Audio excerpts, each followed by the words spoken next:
myself, what a stupid idea. I don't believe in God. And in fact, I had probably said my last prayer when I was a teenager, and this was more than 20 years later. So that just wasn't part of who I was or what I did.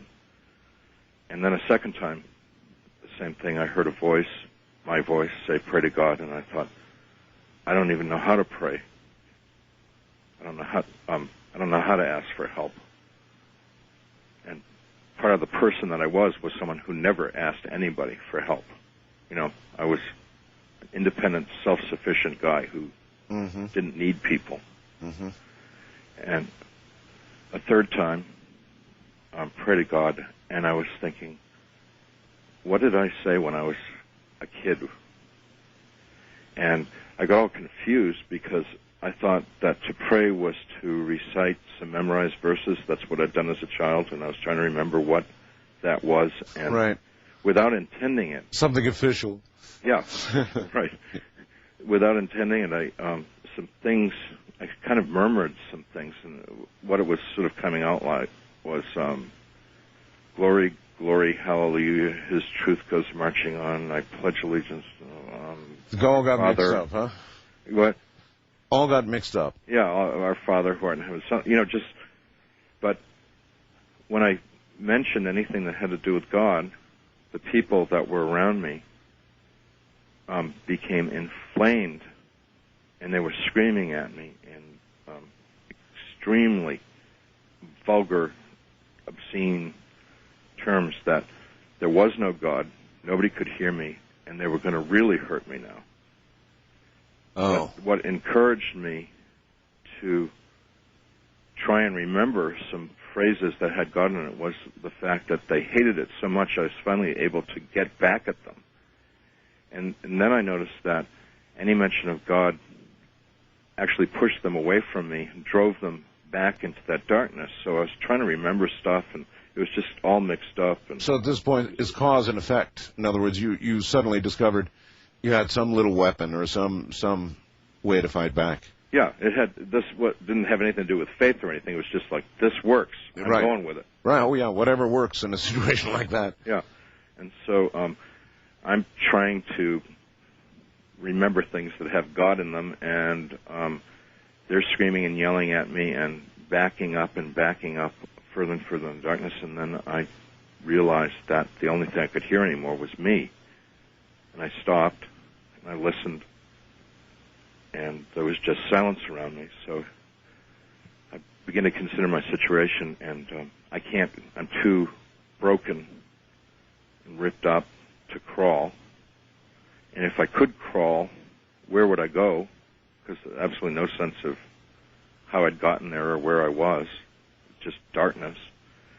I'm all alone in this place, and so I'm starting to think about my situation and what, since I didn't have any religious background at that time, what I thought had happened to me was that somehow I had gone down the sewer pipe of the universe into the cesspool, and this is where the human garbage goes. Could you walk around? You were in utter darkness. Could you? I think a natural thing for a human would be to try and define the boundaries of where they were. If you really thought you were alone, you'd try to sort of walk up and. I couldn't get up. I couldn't even crawl. So you were in the fetal position. Yeah. All right. And I was all broken and torn, and I thought about my life, and it all seemed so sad because I had wanted to be this great artist, and instead I'd been a mediocre artist at a little, nothing university in the Midwest, and I wasn't a big shot. And I thought about how I'd failed as a father and as a husband and as a son to my parents. And when I thought over my life, it all seemed so pitiful and stupid and such a waste. And it was like, and I lived all that to end up here. What a stupid, sorry, pathetic little life I had. Yeah, the trouble is you're describing a great number of us out here. Yeah. Yeah. And it just seems so pointless and empty and worthless. And I also was thinking about the situation that I was in, and that there was no way out of it for me, except that I knew that those people were going to come back. And I really didn't want to be the victim of their sadism anymore. And so I thought if there was some way that I could get up my strength, if they came back, I would be as vicious and as cruel as they were. And instead of being the victim, I would become a victimizer. Uh-huh. In other words, I would become one of them. You know, hey, if you can't fight it, join it. Yeah. Let's find somebody else and kick them around. Yeah. And that wasn't very pleasing to me either, because I really didn't want to be part of their world and their life, which was just sort of gnawing, you know, and seeking sensation. May I ask another question? Yeah. If you found yourself in this situation, one obvious conclusion you would come to is that you were dead, or that, obviously you were no longer in the world that you had known, yeah. So you would have to at least intellectually consider the fact that you had died. Did that ever occur to you in the whole time? Well, the thing that was strange was, since I didn't believe that there was life after death, I knew that I was alive, but I knew that I wasn't in the world.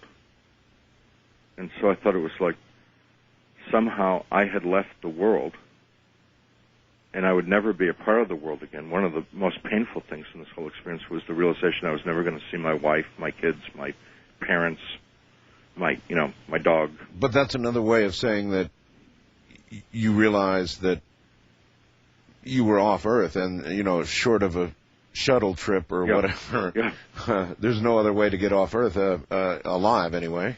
Yeah. So, but the word dead didn't really occur to me because I was alive. Because you felt so alive, because you had such a physical presence, and you could feel all these injuries. Yeah. Yeah, I'm with you. Okay, that makes sense. And the saddest conclusion of all that I came to was that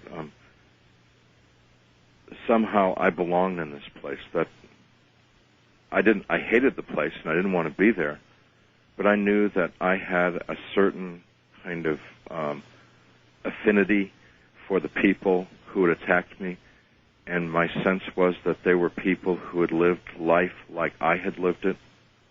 Basically, people who had lived for their own gratification. Uh-huh.